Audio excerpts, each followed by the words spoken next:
2014년 첫 번째 주제죠. 영적 삶의 기초를 놓으라 라는 주제로 말씀을 배우고 있는데요. 지난 2시간을 짧게 요약하면 영적 삶의 기초란, 첫 번째 기초란, 영적 삶의 기초란 우리가 어디서부터 시작됐는지를 깨닫는 것이다 라고 가르쳤습니다. 비록 흙으로 그 외모의 형상은 지어졌지만 영이 있기에 산 자가 되었다라는 것. 그래서 우리의 삶의 시작은 흙도 아니요 육체도 아닌 뭐다? 하나님의 영, 그 생명의 삶이다. 그래서 우리의 삶의 시작은 어디다? 영의 삶.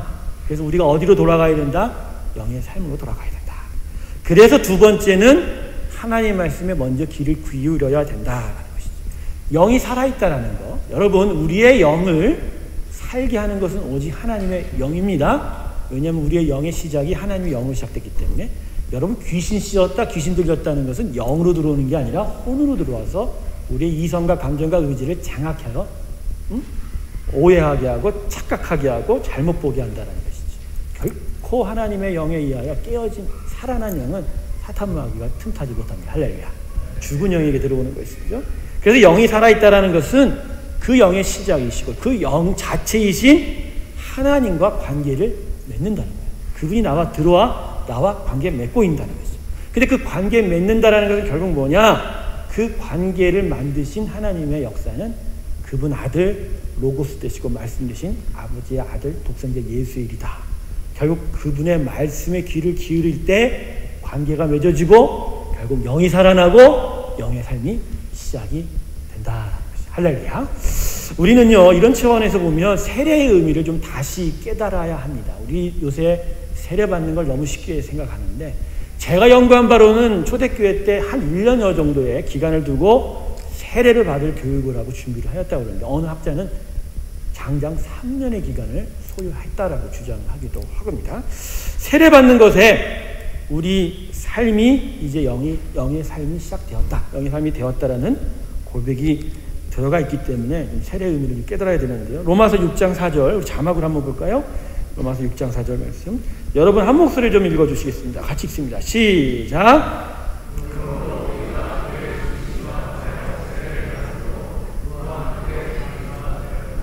이는 아버지의 영광으로 말미암아 그리스도를 죽은 자 가운데서 살리심과 같이 우리로 또한 새 생명 가운데서 행하게 하려 함이라. 자, 우리가 예수님의 죽음과 합하여 세례 받을 때 우리가 함께 어떻게 된다고요? 장사된다고 그러죠. 장사 죽는다는 거예요. 죽는다. 근데 무엇이 죽냐? 육체가 죽는 거예요. 타락한 나의 육계의 삶이 죽는 것이죠. 그래서 하반절에 우리로 또한 새 생명 가운데서 행하게 하려 하시며, 죽은 걸로 끝나는 것이 아니라 주님이 다시 부활함과 함께 우리도 같이 살리심을 받아 어떠한 삶으로 나타납니까? 새 생명으로 태어난다. 새 생명. 결국 죽었던 영이 살아난 영의 삶을 살게 된다. 구원이 이런 겁니다. 교회당에 와서 예배도 드리고 성경도 읽고 찬양도 하고 기도도 한다라는 거, 그런 외양의 모습, 그런 경건의 모습, 뭔가 예수 믿는 것, 참되게 믿는 것과 똑같은 그런 모습이 있다고 해서 구원 얻는 게 아니라 영이 살아야 한다. 육이 죽어야 된다. 영이 산다는 것을 매우 추상적으로 생각하시는데 이러면 돼요.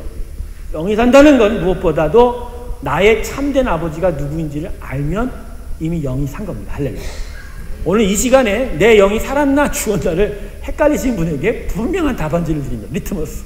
내가 참된 나의 아버지, 하늘의 아버지, 그분을 내가 알고 있으면 그건 내 영이 살아있는 것입니다.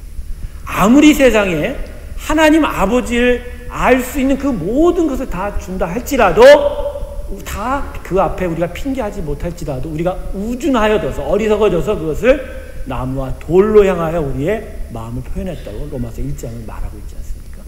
그것을 보면 아무리 하나님의 놀라운 은혜가 나타나도 아버지를 알 수가 없어요. 아버지를 아는 것은 아버지를 알아볼 눈이 있어야 됩니다. 그럼 영이에요. 근데 영이 살아서 아버지가 나의 아버지, 참된 하나님 아버지께서 나의 아버지인다는 걸 안다라는 것은 내 영이 살았다는 것입니다. 할렐루야. 여기 있는 모든 분이 영이 이미 산 줄로 저는 믿습니다. 영이 살지어다. 그래요. 아버지를 알게 되면 그 순간부터 이분이 모든 만물이 창조하셨고 모든 만물을 지금 다스리고 계신다는 것까지도 깨닫게 되는 것이죠. 우리 등 중 여러분 누군가는 나는 도대체 아직도 영이 무엇인지 하나님이 무엇인지 모르겠다라고 이야기를 하게 되는데, 여러분 영을 안다라는 것은요 우리 능력으로 되는 것은 아니에요. 기본적으로 하나님이 우리를 택하셔서 부르십니다. 그 부르신 인생에 하나님이 들어가십니다. 그게 바로 성령이 온다는 것이죠. 그래서 그 성령이 우리 안에 타락된 욕정을 다 제쳐두고 내 죽어있는 영을 깨우게 됩니다. 계속 두드리게 됩니다.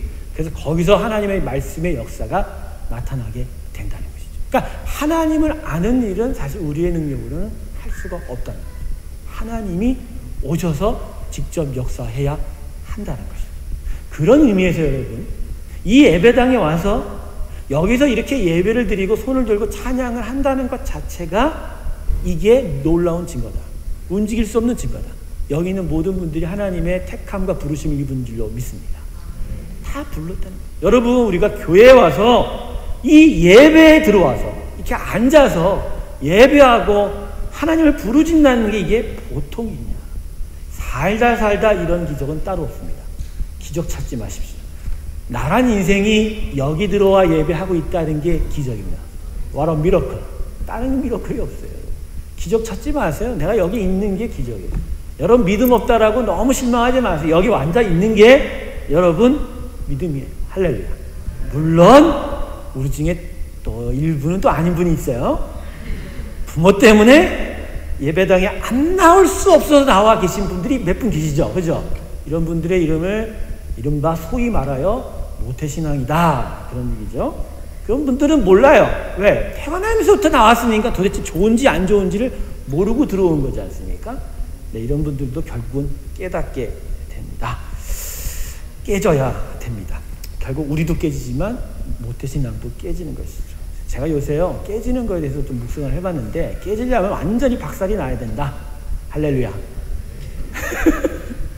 여러분 이 물병이요 지금 아주 투명하고 깨끗하지요. 근데 막 지저분하고 막 때가 끼고 검해졌는데 이게 땅에 떨어져서 깨졌다고 쳐요. 그런데 덜 깨져서 한 두어 조각으로 이렇게 나눠진다면, 그죠? 저 같으면 그냥 테이프 붙여서 써요.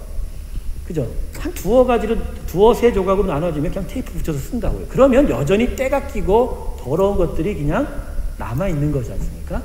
그러면 깨지는 의미가 필요 없잖아요. 그죠? 그러니까 깨지려면 어떻게 된다고요? 아예 박살이 나서 녹여져야 돼요. 멜트다.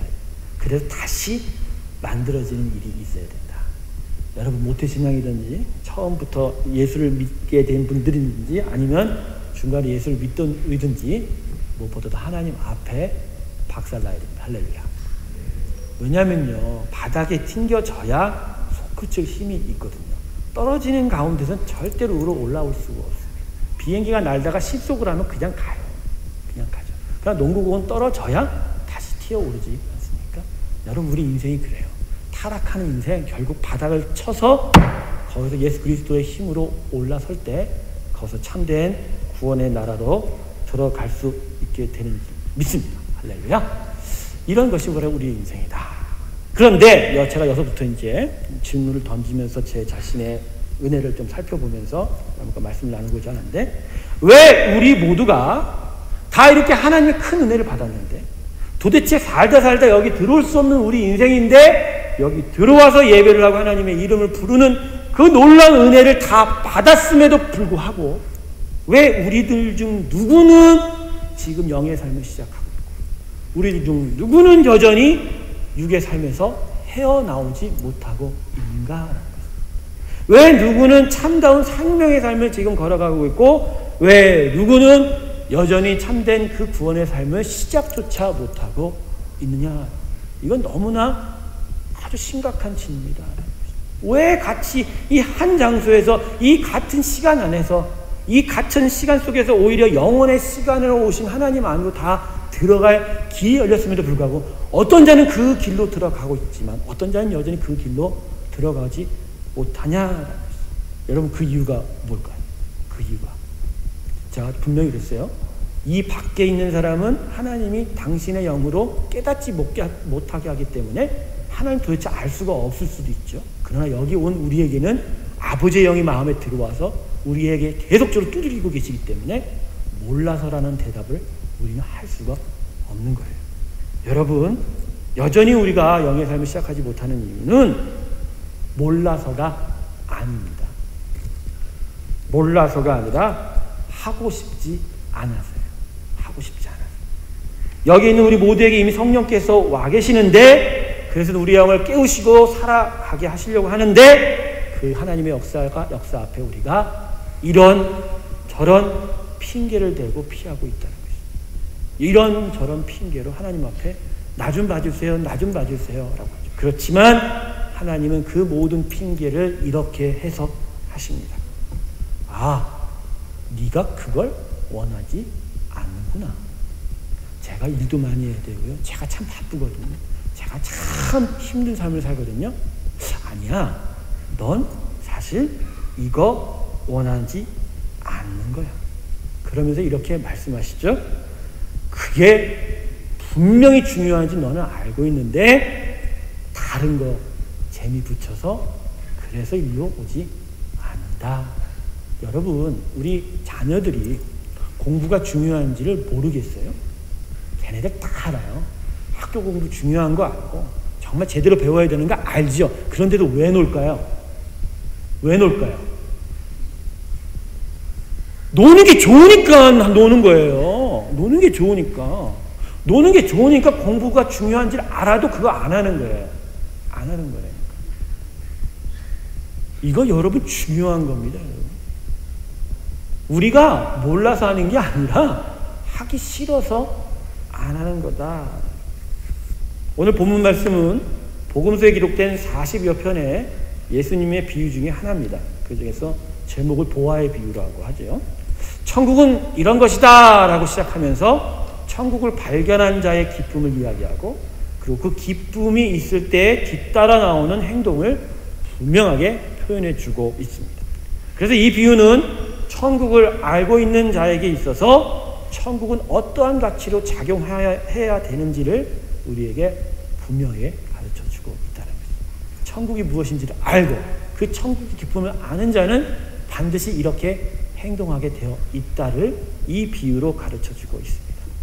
오늘 저는 이 본문 말씀을 통해서 여러분과 이것을 나누고 싶은데요. 그것은 바로 이 비유의 주인공으로 등장하는 보화를 발견한 한 농부의 마음의 작용인 것입니다. 이 보화의 비유를 자세히 살펴보면 보화를 발견한 농부의 마음의 작용이 세 가지로 구분되어 살펴볼 수가 있습니다. 첫 번째는 지적 작용, 마음의 지적 작용. 농부가 이전처럼 오늘도 나와서 밭을 갈고 있었습니다. 쟁기질을 하고 있었습니다. 계속하여 땅을 갈고 또 갈고 있는데 여느 때와 똑같이 땅속에 무엇인가가 쟁기에 딱 걸리는 것을 알게 되었습니다. 당연히 농부는 밭 가는데 방해되는 돌덩어리인 줄 알고 허리를 굽혀 손으로 그 돌을 끄집어내려고 하였습니다. 그런데 이전에는 손으로 끄집어내었을 때 건져 올린 것은 대부분 다 돌덩어리였는데, 아니 오늘은 다른 것이 손에 붙잡힌 것이었어요. 손으로 흙을 던져보니 아니 세상에 이게 뭐야, 돌이 아니라 보물이네, 보화네. 보화를 발견한 것입니다. 이 순간 농부의 마음에 첫 번째 마음의 작용이 시작되기 시작합니다. 돌이 아니라 뭐라고요? 보화네. 알게 된 겁니다. 알게 된 거라는 것입니다. 가치 없는 돌덩어리가 아닌 값어치가 어마어마한 보화를 본 순간 이게 보화라는 것을 알게 된 것. 즉 지적 작용입니다. 마음의 작용 중에서 첫 번째 작용일 수 있는 바로 지적 작용이 이 농부의 첫 번째 보화를 본 반응이었다라는 것이죠. 이제까지는 몰랐다가 새롭게 알게 되는 작용. 이제까지는 희미하게 알았던 것이 분명하게 알아지는 작용. 이게 바로 지적 작용입니다. 신앙에도 지적 작용이 있습니다. 이제까지는 하나님의 존재를 무시했는데 하나님이 계시다는 것을 알게 되었어요. 이제까지 하나님이 어떤 분인지를 몰랐는데 그분이 하나님의 창조자요 주권자임을 알게 되었어요. 이제까지 하나님이 계신 것 하긴 같은데 아닌 것도 같고 이렇게 의문을 갖다가 그분이 정말로 구원자요 창조자로서 나의 삶 속에 살아계신다는 것을 알게 되었다라는 것이죠. 예수의 십자가는 무엇보다 먼저 우리에게 이 지적 작용을 일으킵니다. 예수님의 십자가를 본 순간 우리는 먼저 알게 되는 것이죠. 그 십자가의 예수님의 죽음을 통해서 그 십자가가 바로 이 타락한 인간 때문이다. 바로 인류는 타락했구나. 죄가 있구나. 그런데 왜 그분이 죽었을까? 우리가 구원할 스스로의 능력이 없기 때문에. 그래서 그분이 우리에게 사랑을 주시고 구원하시려 당신의 사랑을 십자가에서 보여주셨구나. 이것을 우리는 십자가를 통해서 알게 된다는 것이죠. 하지만 중요한 건 이 지적작용이 농부의 손에 보화를 쥐어주지 못한다는 것이죠. 아무리 이것이 보화인 줄 알았어도 여전히 보화는 땅에 박혀 있습니다. 여전히 이 보화를, 이것이 정말 가치 있는 보화인 것을 농부가 알았다 해도 이 보화는 원래 땅의 주인의 것일 뿐입니다. 똑같습니다. 우리가 하나님을 알고 예수님의 십자가를 안다는 것이 구원을 의미하는 게 절대 아니라는 거예요. 그분이 누구시며 그분의 아들이 우리를 위해서 십자가에 죽었다라는 지적작용, 그 지식의 알면 우리에게 구원을 의미하지 않습니다. 여전히 하나님은 하늘에 계십니다. 여전히 예수님은 저 십자가에 계신 뿐입니다. 안다라는 것은 구원을 가져다 주지 못합니다. 그저 하늘에 하나님이 계시다는 것, 예수님 십자가 위에 계시다는 것, 거기서 머무르게 된다는 것이죠. 두 번째 마음의 작용은 감성적 작용입니다. 농부가 밭에 숨겨진 것이 보화임을 알게 되었을 때 기쁨을 얻게 되었습니다. 돌덩어리인 줄 알았다.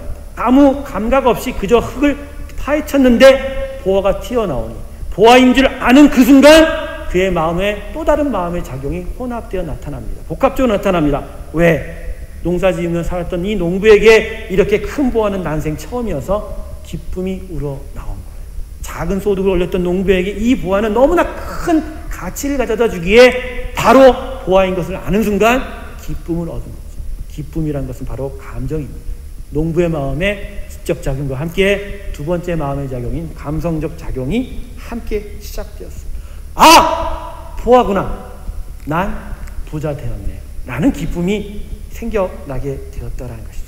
어마어마한 그 가치가 농부의 마음을 흐뭇하게 한 것입니다. 진리를 알게 됐을 땐 반드시 이러한 기쁨이 얻어지게 됩니다. 그 진리 자체의 가치를 알게 되었을 땐 반드시 사람 그 가치를 알아보기에 기쁨을 얻게 된다는 것이죠. 이것이 바로 감성적 작용이에요. 사실 이 작용은 아까도 말씀드렸지만 지적 작용과 같이 오는 경우가 참 많습니다. 특별히 알게 된 것에 대한 그 가치가 이제껏 내가 몰랐던 그래서 너무나 큰 것을 새롭게 깨닫게 될 때는 감성적 작용은 매우 폭발적입니다. 그래서 우리들 중에 누구는 예수를 아는 그 순간 그 어떤 자들보다도 훨씬 더 많이 울고 몸부림을 치고, 그죠? 엄청난 감성적 반응을 보이는 사람이 나타난 이유가 바로 이런 차원이다라는 것입니다. 신앙에도 이런 감성적 작용이 있죠. 하나님이 계시다라는 그 알미 내 삶에 가장 큰 힘이 된다는 것을 체험하게 되면서 우리는 감성적 작용을 해요. 그분이 계시다는 것 자체가 나한테 힘이구나. 기쁨이 되는 것이죠. 이득이 되니까. 하나님이 긍휼이 풍성하신 분이라는 것을 아는 것이 내 삶에 가장 큰 위로가 되는 순간 나한테 위로의 큰 이익을 가져다 주기에 우리는 그 가치를 느껴서 기뻐할 수 있게 된다는 것이죠. 예수 십자가도 마찬가지입니다. 예수 십자가 앞에서 우리도 감성적 작용을 합니다. 이 타락한 죄인을 위해서 목숨을 버리셨네. 내가 그만한 가치가 있을까? 그런데도 그분은 당신의 그 사랑 통해서 하나님 당신이 이 벌레만도 못한 나를 구원하여 죽으셨네. 거기서 우리는 감동을 얻게 되고 감성적 작용을 하게 됩니다. 이게 얼마나 큰 가치인가 깨닫게 되는 것입니다. 하지만 여전히 중요한 것은 이 감성적 작용도 농부의 손에 보화를 쥐어주지 못한다는 것입니다. 아무리 기뻐도 여전히 보화는 어디에 있어요? 땅 속에 있다는 거예요. 여전히 그가 기쁨을 얻었어도 그 보화는 여전히 누구의 것이라고요? 자기의 것이 아니라 원래 그 땅의 주인의 것이라는 것입니다. 똑같이 우리가 하나님을 아는 것에 더하여 하나님으로부터 예수님으로부터 기쁨을 얻었어도 그것이 구원을 의미하지는 않습니다. 왜냐하면 하나님으로 기뻐해도 그분은 여전히 내 밖에 계시기 때문에 내가 예수님을 인하여 기쁨을 얻어도 그분은 여전히 십자가 위에서 내 삶으로 내려오지 않으셨기 때문입니다.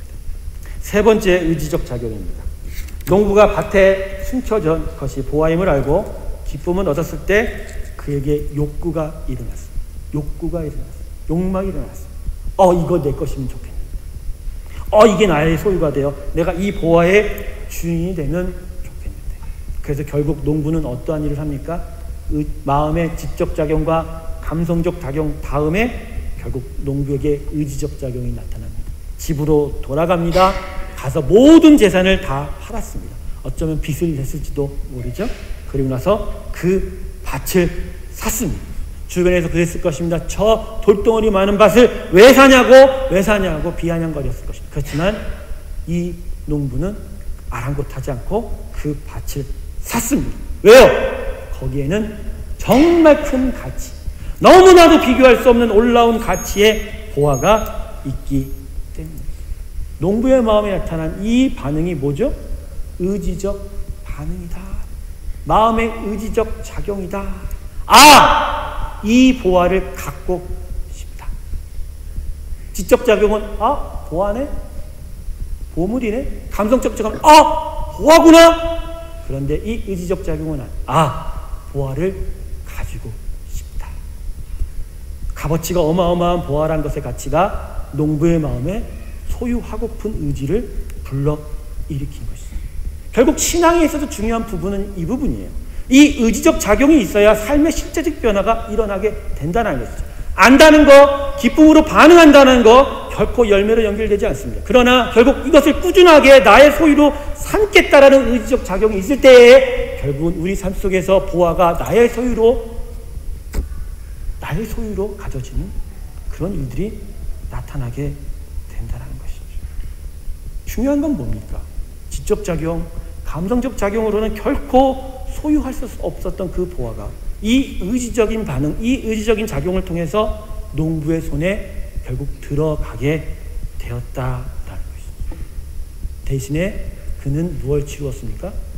값을 치루었죠. 하지만 아깝지 않았습니다. 왜? 모든 재산 다 팔아서라도 그것보다 더 큰 가치가 밭에서 자신이 발견한 보화이기 때문에. 사랑하는 성도 여러분, 구원은 이 의지적 작용을 의미합니다. 안다는 것으로 불충분합니다. 기쁨으로 반응하는 감성적 작용으로 불충분합니다.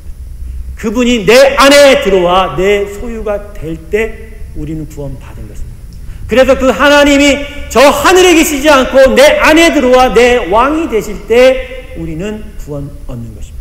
저 예수님이 십자가에서 내려오셔서 나의 삶으로 걸어 들어오셔서 그 보혈로 나를 적셔주는 일들이 있을 때 그때 나는 구원을 비로소 얻게 되는 것이죠.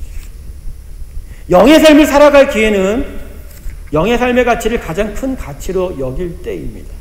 그렇지만 그 가치를 아까도 얘기했지만 아는 것으로 기쁨을 얻는 감성적 방향으로는 결코 시작할 수 없다라는 것입니다. 결국 그 영의 삶을 소유하고자 하는, 그 삶을 살고자 하는 의지적 작용이 우리에게 있어야 됩니다. 결국 그 의지적 작용은 우리에게서 다른 것을 희생하고서라도 그것을 소유하겠다라는 욕구와 열망이 있어야 된다는 것입니다. 그렇다면 우리가 여전히 영의 삶을 살지 못하는, 우리들 중 일부가 여전히 영의 삶을 살지 못하는 이유는 이제까지 제가 여러분과 함께 본문을 살펴본 바로는 아주 분명해집니다. 재산을 다 팔아서라도 그 보아 사겠다고 하는 의지가 부족한 거예요.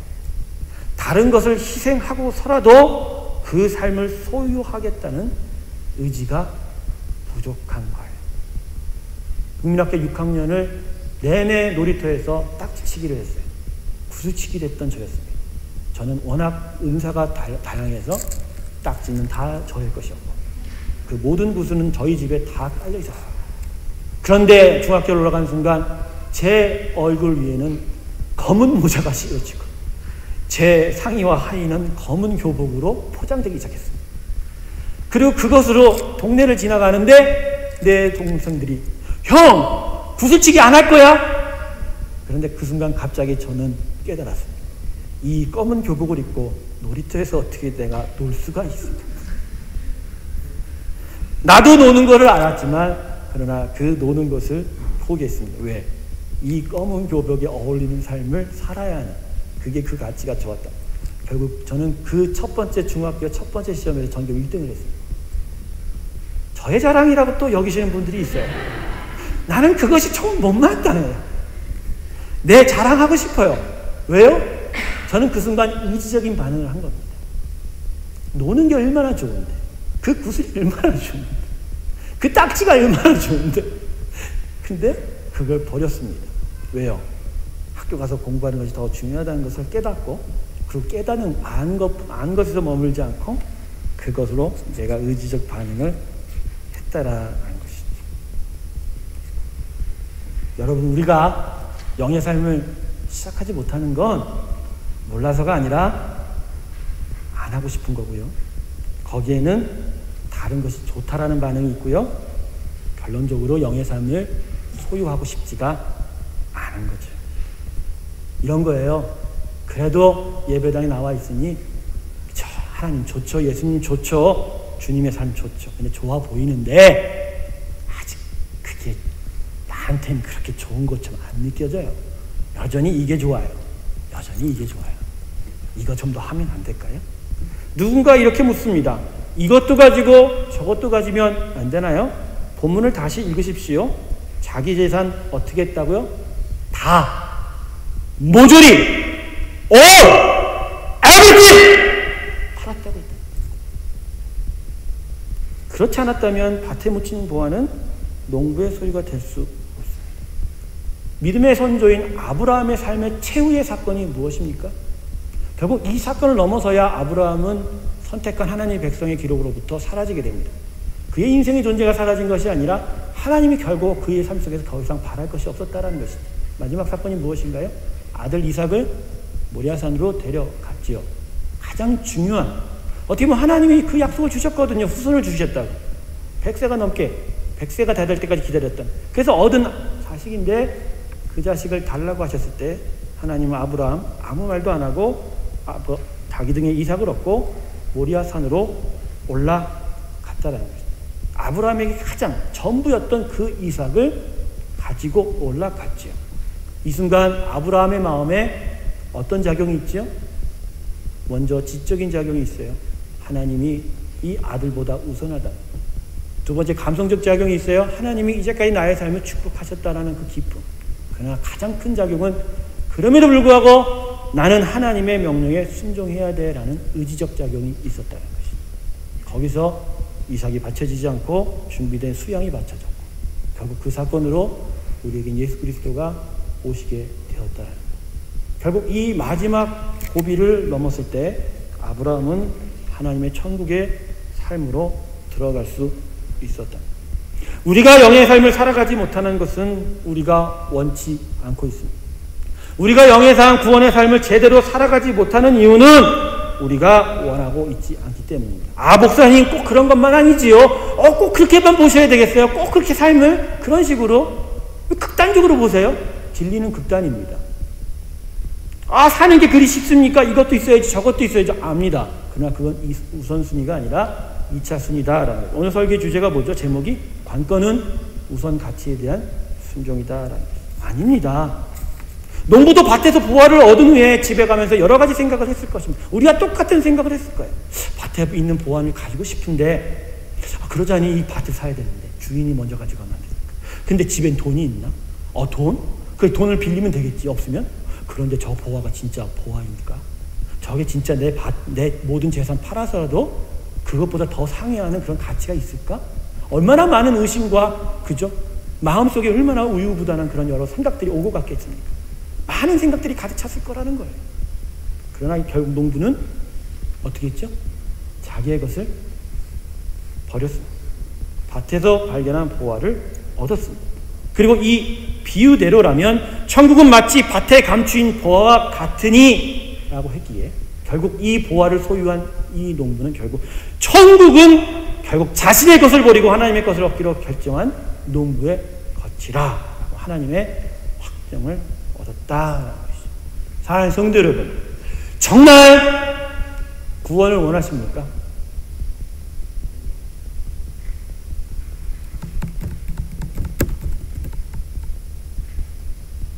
정말 하나님 나라 그 영원한 땅으로 가기를 원하십니까?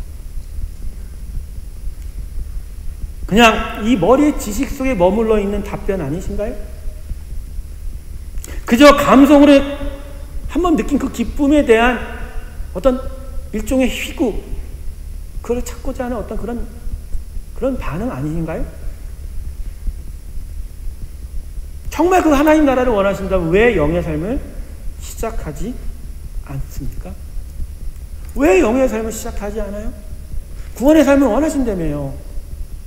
예수 그리스도로 인하여 시작된 참된 구원의 삶을 원하신다며요. 근데 왜 영의 삶을 시작하지 않습니까? 저는 여러분에게 규칙을 강조하지 않습니다. 강요하지 않습니다. 계명을 강요하지 않습니다. 중요한 건 방향에 대한 이야기이고 자세에 대한 이야기입니다. 여러분의 눈이 지금 어디를 향하여 있습니까? 누구를 향하여 있습니까? 그리고 여러분의 눈은 지금 무엇을 갈구하고 있냐라는 거죠. 거짓말하지 맙시다. 우린 그 삶을 원한 적이 없어요. 우리는 그 삶을 위해서 나의 것을 버릴 의지가 없어요.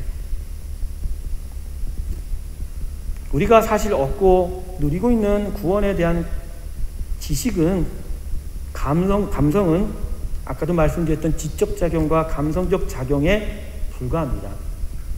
그냥 알고 있어, 중요한 것은. 그냥 그 중요한 것이 기쁨이야. 거기에 머물러 있어요. 정말 구원의 삶, 영의 삶의 가치를 제대로 깨달아 본 적이 없지요. 그리고 정말 중요한 건 영의 삶의 의미와 가치를 제대로 깨달아 보려고 시간조차 쓰지 않았다는 것. 시간조차 쓰지 않았다는 것.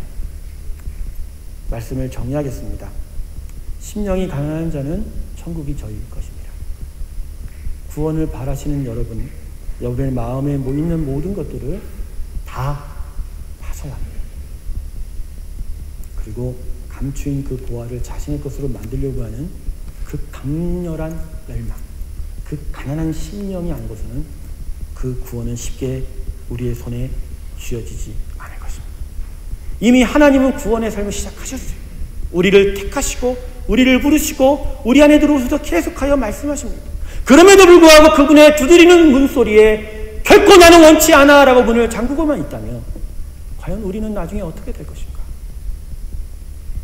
많은 자들이 여러분에게 속삭입니다. 가루 절먹 가지고 있는 거예요. 예수만 믿으면 구원을 얻어. 그건 우리의 지적 작용과 감성적 작용을 얘기하는 것이 아니에요. 근데 그렇게 오해하시면 안 돼요. 우리는 의지적으로 그분을 받아들여야 합니다. 그분이 나의 왕이 되지 않고 그분이 나의 임금 되지 않고 그분이 나의 주인 되지 않으면 결코 우리는 그 주인의 땅으로 그 왕의 땅으로 들어갈 수 없다라. 심령이 가난한 자는 천국이 저희 것입니다. 이 귀한 말씀을 오늘 마음에 새기시길 주님의 이름으로 축원합니다. 기도하겠습니다. 감사하신 하나님 아버지,